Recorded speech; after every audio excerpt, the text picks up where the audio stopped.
लातूर महानगरपालिका मतदान आज होत आहे। महानगरपालिकेचे निवडणूक पार पडली आणि आज प्रत्यक्षात मतदान होत आहे आणि मतदाना अगोदर मी तुम्हाला काही रांगा दाखवणार आहेत। ही झुंबड आणि रांगा पहा आणि ही पळापळी पहा महिलांची। या ठिकाणी दुसऱ्या बाजूला जे आहे ते महिला मतदान करून पळत येत असल्याचं पाहायला मिळत आहे। आता इकडे या, मी सांगतो तुम्हाला ह्या महिला कशासाठी आल्यात आणि लातूरमध्ये ही झुंबड कशासाठी। परत एकदा ही झुंबड पहा आणि ही रांगा पहा। लातूर जिल्ह्यामध्ये मोठ्या प्रमाणात जे आहे ते मतदान करून या महिला जे आहे ते द्वारकादास श्यामकुमार या दुकानासमोर आलेले आहेत। त्यांचं म्हणणं आहे द्वारकादास श्यामकुमार यांनी एक मतदान जे पहिल्यांदा करून येईल अशांना आम्ही सवलत देऊ, साड्या देऊ अशा पद्धतीने सांगितलं होतं। मला सांगा, तुम्ही इथं आला होतात, काय झालं? इथं आधार कार्ड नाहीये म्हणून मला बाजूला काढण्यात आलं। बायकांना कसं गडबडीत इलेक्शनचं वोटिंग करून येऊन मी पैसे लागतात नाही तर 100 रुपये ठेवलेले आहेत यांनी, त्यामुळं मी बॅग बदलली। माझं आधार कार्ड पहिल्या बॅगमध्ये राहिलं आणि मी पळत पळत आले तर मला मोबाईलमध्ये आधार कार्ड दाखवलं तर मला ॲक्सेप्ट केलं नाहीये। हे चुकीचं आहे ना, कारण बँक ॲक्सेप्ट करते मोबाईलमध्ये आधार कार्ड दाखवलं तर। तुम्ही दुसऱ्याचं मोबाईलमध्ये आधार कार्ड ठेवणार आहेत का? अशा पद्धतीने पुन्हा एकदा पाहूया। या मोठ्या अशा रांगाची रांगा भल्या मतदानासाठी तर लागल्या होत्या, पण पहिल्यांदाच असं झाले लातूरमध्ये काहीतरी मिळेल, साड्या मिळतील, काय ड्रेस मिळेल म्हणून हे मोठ्या भल्याची भल्या रांगा लातूरमध्ये पाहायला मिळत आहे। हे दुसरंही द्वारकादास श्यामकुमारांचं हे सगळं जे दुकान आहे आणि त्या अवतीभवती या ज्या आहेत ते मोठमोठ्या, इकडे दाखवा, हे रांगा पाहिला कशाला आला?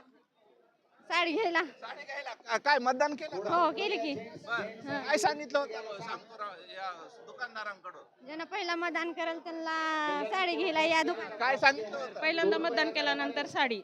कोणती साडी आणि किती रुपयाची साडी? पैठणी साडी। हा. किंमत नाही माहिती। काय एवढंच माहिती आहे का? फक्त साडी मिळणार आहे बघा. पण सकाळी लवकर मतदान केलं ना, सकाळी लवकर उठून मतदान केलं ना। साड्या मिळतील म्हणून केलं. साड्या मिळतील म्हणून नाही केली, मतदान हा आमचा हक्क आहे। हक्क बजावा, हक्क बजावला। हक्क बजावा म्हणून। पण मला या ठिकाणी पुन्हा एकदा पाहूयात, भल्या मोठ्या रांगा लातूर जिल्ह्यामध्ये पाहायला मिळत आहे आणि तुम्हाला वाटेल या मतदानाच्या रांगा आहेत, असं नाही, मतदान करून आलेत, मात्र या मतदानाच्या रांगा नाही तर साडी आणि ड्रेस मिळेल यासाठी मोठ्या संख्येने जे आहेत ते रांगा पाहायला मिळत आहेत। लातूर जिल्ह्यामध्ये महानगरपालिकेच्या निवडणुका पार पडल्या, आज प्रत्यक्षात मतदान होत आहे आणि त्या अगोदर हे पहा महिलांची सगळी धावपळ पाहायला मिळते।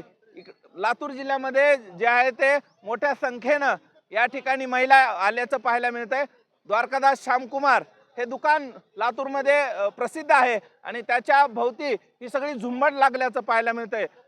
लातूर महानगरपालिकेमध्ये जे आहे ते निवडणुकीदरम्यान सगळ्यांनी लवकरात लवकर मतदान करावं यासाठी द्वारकादास श्यामकुमार या दुकानाकडून ही अनोखी शक्कल लढवण्यात आली आणि मोठ्या संख्येने जे आहेत ते महिला या ठिकाणी पोहोचल्याचं पाहायला मिळतंय। कशासाठी आला? कशासाठी आला? सेल होता ना आज, ते मतदान ज्यांचे केले 151 जणे घेतले मतदान झाले त्यांना। 151 अजून चालू आहे ना, झाले 151, 108-10 पर्यंत झाले अजून। 151 व्हायचे राहिलेत का अजून? बर, तर हे मोठे झुंबड पाहायला मिळते, या ठिकाणी मोठा गोंधळ देखील पाहायला मिळतोय। आपल्याला पैठणी मिळावी यासाठी ही सगळी झुंबड झाल्याचं पाहायला मिळतंय। अनेक जण मतदान केंद्रावरती आले, मात्र अनेकांचे ओळखपत्रच घरी राहिलेत। अशा पद्धतीचे अनेक जे आहेत ते या ठिकाणी किस्से ऐकायला मिळत आहेत। मात्र लातूरमध्ये साडी मिळावी, ड्रेस मिळावा यासाठी द्वारकादास श्यामकुमार यांच्या दुकानासमोर मोठ्या प्रमाणात झुंबड झाल्याचं पाहायला मिळतंय। मतदान करून आलेले लोक आहेत, मात्र साडी मिळेल या अपेक्षेनं हे या ठिकाणी आल्याचं पाहायला मिळतंय। त्यामुळं 150 लोकांना साडी मिळणार आहे, अनेकांचा हिरमोड होणार हे मात्र नक्की। हा व्हिडिओ तुम्हाला आवडला असेल तर सर्वांना शेअर करा आणि चॅनलवर नवीन असाल तर चॅनल सबस्क्राईब करा।